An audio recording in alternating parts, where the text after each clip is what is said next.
ఏందిరా ఏందిరా తెలంగాణం, ఎలా మూగబోయింది జనగానం. ఏందిరా ఏందిరా తెలంగాణం, యముల పాలవుతుంది మాగానం. రాష్ట్రమొస్తే కుక్కలా కాపలా నుంటనంటివి, మక్కువతో పలికిన మాటలేమాయే. అధికారం వచ్చే అహంకారముతో పొంకనాలకు పోయి రంకెలేసుడు ఏంది. అందశ్రీ గారు తెలంగాణలో జరుగుతున్న పరిణామాల మీద ఒక స్పష్టమైన భాషను భావాన్ని ఈ తెలంగాణ సమాజానికి ఇచ్చిండ్రు. ఈరోజు శాసనసభలో వారి యొక్క ఆలోచనను ఈ శాసనసభ ద్వారా తెలంగాణ ప్రజలకు గుర్తు చేస్తూ, ఈ శాసనసభలో జరుగుతున్న చర్చలు, తీసుకుంటున్న నిర్ణయాలు, ప్రజలు ఇచ్చిన తీర్పును దృష్టిలో పెట్టుకొని మనం ఇక్కడ చర్చలకు పాల్పడడం కానీ పార్టీ నిర్ణయాలు తీసుకుంటే బాగుంటుందన్న ఆలోచనతో ఈ తెలంగాణ ప్రజలు ఇచ్చిన విలక్షణమైన తీర్పు, కుటుంబ పాలనకు వ్యతిరేకంగా ఇచ్చిన తీర్పు, ఈ కుటుంబ పాలనకు వ్యతిరేకంగా ఇచ్చిన తీర్పుతో మొన్నటి వరకు పాలకులు ఉన్న వాళ్లకు ప్రజల యొక్క ఆలోచన, ప్రజలు ఇచ్చిన తీర్పును గౌరవించి శాసనసభ ప్రతిపక్ష నాయకుడిగా ఇతరులకు ఎవరికైనా అవకాశం వస్తుందేమో అని నేను ఆశించిన, తెలంగాణ సమాజం కూడా ఆశించింది. కానీ కానీ కానీ కానీ ఇవాళ శాసనసభ ప్రతిపక్ష నాయకుడిగా వాళ్ళ శాసనసభ్యులు అందరూ కలిసి ఎన్నుకున్న తర్వాత కుటుంబ పాలనకు వ్యతిరేకంగా ప్రజలు ఇచ్చిన తీర్పును గౌరవించాలన్న ఆలోచన ఆ పక్షాన లేదు. రెండవది, కనీసం శాసనసభలో ప్రసంగమైన ప్రజల యొక్క సమస్యల్ని ప్రస్తావించడానికైనా అనుభవజ్ఞులైన చాలామంది శాసనసభ్యులు, గతంలో చాలా సంవత్సరాలుగా మంత్రులుగా పనిచేసిన అనుభవం ఉండి ఉప ముఖ్యమంత్రులుగా పనిచేసిన అనుభవం ఉన్న వాళ్ళైనా చర్చను ఒక మంచి సాంప్రదాయాన్ని నెలకొల్పడానికి ప్రారంభిస్తారేమో అని మేము అనుకున్నాం. అయినా కూడా తెలంగాణ ప్రజల్ని నిరాశపరిచిండ్రు. ఇక్కడ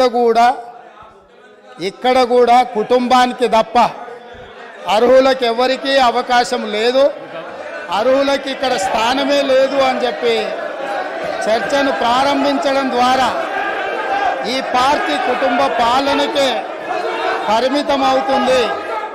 ప్రజాస్వామిక విలువలకు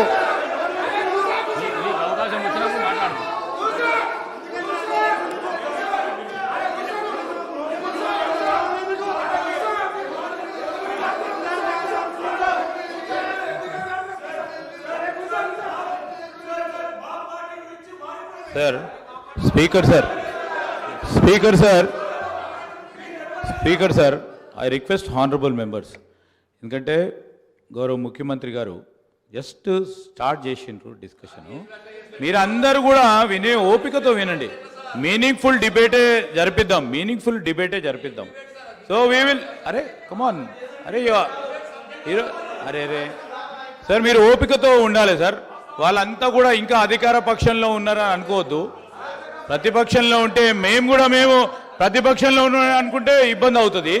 సో దయచేసి నేను గౌరవ సభ్యులందరినీ కోరుతా ఉన్నాను, సభా సమయం వృధా చేయొద్దని నేను వారందరినీ కూడా కోరుతూ, మరి ఎందుకంటే మళ్ళా తదుపరి కౌన్సిల్లో కూడా వారు రిప్లై ఇచ్చేది ఉంది కనుక దయచేసి సభ్యులందరినీ కూడా సహకరించమని కోరుతాను.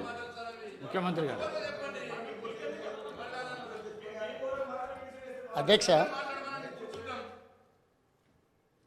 ప్రజా జీవితంలో ఉన్నప్పుడు కడుగుతాం అని చెప్పి శ్రీశ్రీ గారు ఎప్పుడో చెప్పిండ్రు.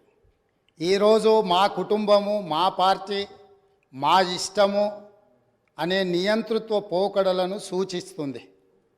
ఎందుకంటే నిరంకుశత్వం అనేది ఎక్కువ కాలము చెల్లదు, నిలబడదు. ప్రజలు నిటారుగా నిలబడి ఈ కుటుంబ పాలనకు వ్యతిరేకంగా మేము తీర్పిచ్చినామని నికార్సైన తీర్పిచ్చిన తర్వాత కూడా వాళ్ళలో మార్పు రాలేదు కాబట్టి రేపు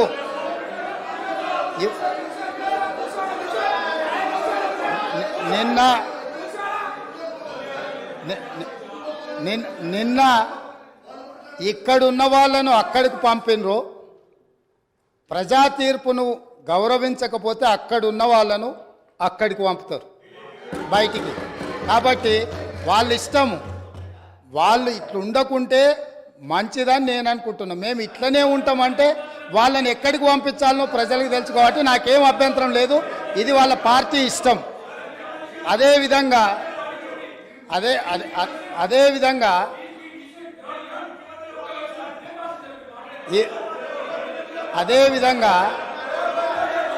ఈరోజు ప్రగతి భవన్ సంబంధించి అక్కడ ప్రజలు ప్రజావాణి కోసం వచ్చిన ప్రజలు ఇస్తున్న విజ్ఞప్తులను తీసుకుంటుంటే అక్కడ ఉన్న ఇనుప కంచెలను పగలగొట్టి గడీలను బద్దలు కొట్టి ప్రజలు అక్కడికి వచ్చి ప్రజావాణి వినిపిస్తుంటే విని భరించలేని ఈ పార్టీ, ఈ కుటుంబము ఈరోజు ప్రభుత్వం మీద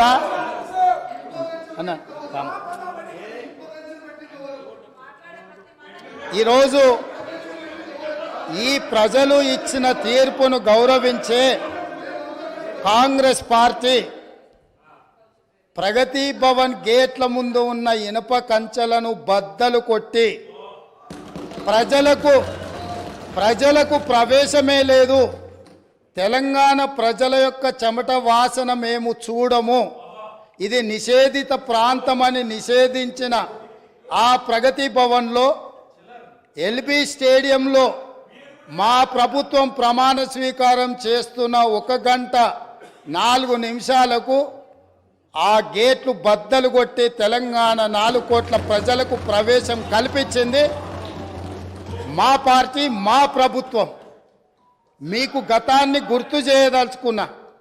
ఆనాడు హోంమంత్రి మహమూద్ అలీ గారు అక్కడికి వెళ్ళి ముఖ్యమంత్రి గారిని కలవడానికి వెళితే ఒక హోంగార్డు మీకు అనుమతి లేదు, మీకు ప్రవేశము లేదు, మిమ్మల్ని లోనికి రానివ్వము అని చెప్పి వారిని అవమానించి ఒక హోంగార్డు హోంమంత్రిని వెనక్కి తిప్పి పంపించిన చరిత్ర పుటలలో నిక్షిప్తమై ఉన్నది.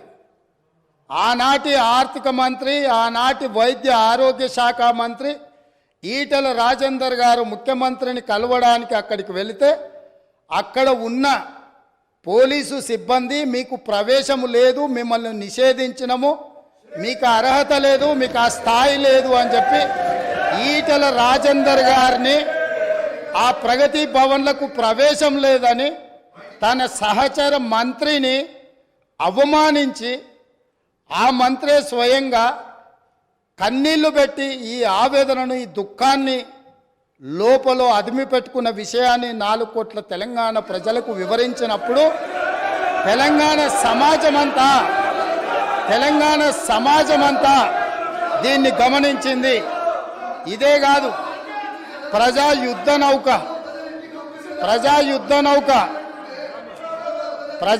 నౌక గద్దరన్న 50 సంవత్సరాలు సుదీర్ఘంగా ఈ తెలంగాణ ప్రజల పక్షాన గలం విప్పి గచ్చగట్టి గొంగళేసుకొని తండాలలో, గూడాలలో, మారుమూల పల్లెల్లో ఈ దేశంలోనే 100 కోట్ల ప్రజలను ప్రభావితం చేయగలిగిన గద్దరన్న ఆనాటి ముఖ్యమంత్రి గారిని కలవడానికి ఆ ప్రగతి భవన్ గేట్ల ముందు ఎర్రటెండలో మండుతుంటే అక్కడ గంటల కొద్దీ నిలబడితే ఈ తెలంగాణ యుద్ధ నౌక, ఈ తెలంగాణ పోరాటానికి, తెలంగాణ ప్రజల యొక్క ఆత్మగౌరవమైన గద్దరన్నకే ప్రవేశం లేని ప్రగతి భవన్ను ఇవాళ బద్దలు కొట్టి నా 4 కోట్ల తెలంగాణ ప్రజలు ఎప్పుడు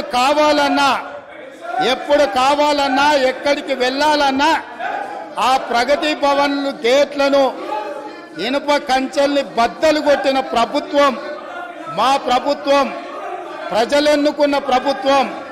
ప్రజా ప్రభుత్వం.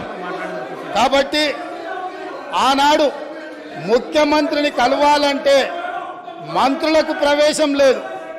ముఖ్యమంత్రిని కలవాలంటే తెలంగాణను సాధించిన, తెలంగాణ ఉద్యమానికి ఊపిరులూదిన గద్దరన్నకు ప్రవేశం లేదు. కానీ ఈనాడు దళితులు, గిరిజనులు, బలహీన వర్గాలు, మైనారిటీలు, మహిళలు ఎవరైనా అక్కడికి వెళ్ళి మా సమస్య ఉన్నది అనంటే ఈ ప్రభుత్వం వినడానికి సిద్ధంగా ఉన్నది అని చెప్పి ఈ తెలంగాణ ప్రజలకు స్వేచ్ఛనిచ్చిన ప్రభుత్వం, ప్రజా ప్రభుత్వం, ప్రజలెన్నుకున్న ప్రభుత్వం ఈరోజు ఇక్కడ ఉన్నది. నిజంగానే ఈ ప్రభుత్వం నియంతృత్వ పోకడలతో పోవాలి అనుకుంటే, నిర్బంధాలతో పరిపాలన సాగించాలి అని అనుకున్నుంటే ఇక్కడ అంతసేపు వాళ్ళు ఎవరు మాట్లాడినా సంవయనంతో ఇక్కడ వింటూ కూర్చుండే వాళ్ళం కాదు. ఆనాడు 2014 తెలంగాణ రాష్ట్రంలో తెలంగాణ ప్రభుత్వం ఏర్పడిన తర్వాత జరిగిన చర్చలలో మేమందరం సభ్యులుగా ఇక్కడ నిలబడి సమస్యల మీద మాట్లాడినప్పుడు మార్షల్స్ను పెట్టి గొర్రెలను ఈడ్చినట్టు ఈడ్చి బజార్లో పడేసి ప్రజాస్వామ్యాన్ని కూని ఇక్కడనే చేసిన వాళ్ళు ఇవాళ అక్కడ కూర్చున్నారు. వాళ్ళలాక మేము కాదు. ఇదే కాదు, గవర్నర్ గారి ప్రసంగంలో ఆనాడు ప్రజలకు వాళ్ళు ఇచ్చిన హామీలు ఈ మంత్రివర్గం తీర్మానం ద్వారా గవర్నర్ గారి ప్రసంగంలో పెట్టలేదు అని, పెడితే బాగుంటుందని చర్చించడానికి నిలబడ్డ ఆనాటి నా సహచర శాసనసభ్యులు కోమటిరెడ్డి వెంకటరెడ్డి గారిని, సంపత్ కుమార్ను శాసనసభ సభ్యత్వాన్ని రద్దు చేసి నిరంకుశ నియంతృత్వ పోకడలతోని నిర్ణయాలు తీసుకున్న వాళ్ళు శాసనసభలో గవర్నర్ రంగరాజన్ గారు ఇక్కడ ఉన్నప్పుడు ఆనాటి శాసనసభ్యులు చేసిన గందరగోళంలో 10% కూడా కోమటిరెడ్డి వెంకటరెడ్డి గారు, సంపత్ కుమార్ గారు చెయ్యలే. కూర్చున్న సీట్ల నుంచి లేచి నిలబడి నిరసన తెలిపినందుకు నిరంకుశత్వంగా 2 శాసనసభ